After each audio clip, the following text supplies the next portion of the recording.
Hello viewers, আপোনালোক সকলোকে পুনৰবাৰ মই অন্য এটা ৰেচিপি ভিডিঅলৈ স্বাগতম জনাইছো। আমি বহু ধৰণে ক্যাপসিকাম খাইছো, কিন্তু এনে ধৰণে আপোনালোকে কেতিয়াবা ক্যাপসিকামৰ ৰেচিপিটো খাইছেনে? তাৰ বাবে আমি এনেকৈ ক্যাপসিকামখিনি এটা সাইজত কাটি লম। আপোনালোকে ঘৰত যিমান মানুহ থাকে সিমানখিনি কাটি লব, যদি সৰহকৈ আছে সৰহকৈ কাটি লব। আৰু লগতে মই দেখিছেনে ধুই লইলো যাতে গুটিখিনি আঁতৰি যায়।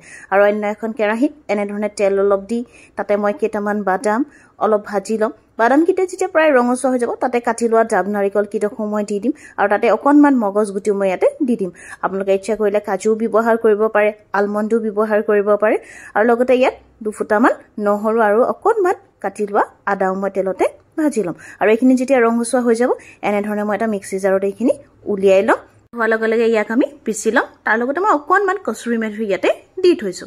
আৰু লগতে কাটি লোৱা ক্যাপসিকামখিনি মই অকনমান সময় ভাজি লম। বহুত বেছি দেৰি ভাজিব নালাগে, ইয়াক 3 পৰা 4 মিনিট আমি ভাজি লম।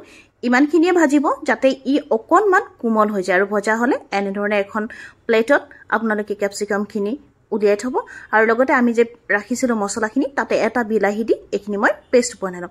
বহুত বেছি আপোনালোকে ফাইন পেষ্ট বনাব নালাগে, অকনমান গোটা হৈ থাকিবই লাগে।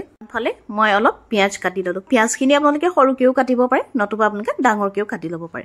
আৰু কেৰাহীখনত তেল গৰম কৰি তাতে কেইটামান জিৰা আৰু দুটামান জালুক দিলো। আৰু তাতে কাটি ৰখা পিয়াজখিনি মই দি দিলো।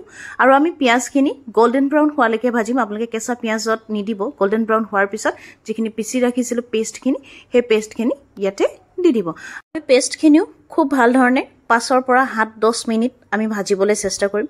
লগতে অকনমান ইয়াতে হালধি, মই অকনমান গৰম মছলাও ব্যৱহাৰ কৰিম, অকনমান ধনিয়া পাউডাৰ, অকনমান কাশ্মীৰী লাল মিৰ্চি পাউডাৰ আৰু অকনমান জিৰা পাউডাৰ ইয়াতে ব্যৱহাৰ কৰিছো। আৰু আপোনালোকে ইয়াত গৰম মছলাও অকনমান ব্যৱহাৰ কৰিব পাৰে। আৰু এইখিনি যেতিয়া মছলাখিনি নিজে নিজে তেল এৰিবলৈ ল'ব তেতিয়া অকনমান ইয়াতে নিমখ আপোনালোকে দি দিব। আৰু নিমখ দিয়াৰ পিছতো প্ৰায় আপোনালোকে 5-7 মিনিট মান ভাজিব। আৰু ঢাকন লগাই লগাই লো ফ্লেমত আপোনালোকে ভাজিব যাতে আমাৰ এই পেষ্টখিনি লাগি নধৰে। আৰু যেতিয়া দেখিব মছলা প্ৰায় সিজি গৈছে তেতিয়া আমি ইয়াতে অকনমান পানী ব্যৱহাৰ কৰিম। মই মিক্সাৰ জাৰটোতে যিখিনি মছলা ৰৈ গৈছিল সেই মছলাখিনি যাতে ওয়েষ্ট নহওক সেইকাৰণে তাতে পানী দি ইয়াতে ঢালি দিলো। আৰু অলপ যেতিয়া উতল আহিল তেতিয়া ইয়াতে মই অকনমান দৈ ব্যৱহাৰ কৰিছো। দৈ কিন্তু আপোনালোকে টেঙা দৈ ব্যৱহাৰ নকৰিব, পাৰিলে মিঠা দৈয়ে ব্যৱহাৰ কৰিব। আৰু দৈ দি অকনমান সময় এনে ধৰণে ঢাকি দিলো। আমি 5 পৰা 7 মিনিট মান উতলিবলৈ দিওঁ। দিয়াৰ পিছত ইয়াতে যেতিয়া দেখিছো যে ডাঠ হৈ আহিছে তেতিয়া মই ইয়াতে ক্যাপসিকামখিনি দি দিম। আৰু ইয়াতে এটা কথা কৈছো, আসল দৈটোহে আনে, গতিকে দৈটো আপোনালোকে স্কিপ নকৰিব। দৈটো স্কিপ কৰিলে তাৰ টেষ্টটো নাপাব। আৰু যিহেতুকে ক্যাপসিকামখিনি আগতে মই অলপ সময় ভাজিয়ে লৈছিলো সেইকাৰণে বহুত বেছি নাভাজো।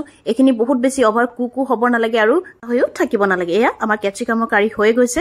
আপোনালোকে যদি এই ৰেচিপিটো ট্ৰাই কৰা নাই নিশ্চয় কৰিব, সঁচাকৈ বহুত বেছি সোৱাদ হয়। আৰু আজিলৈ আহিছে ভিডিঅ'টো ইমানটা সামৰিলো। Bye bye.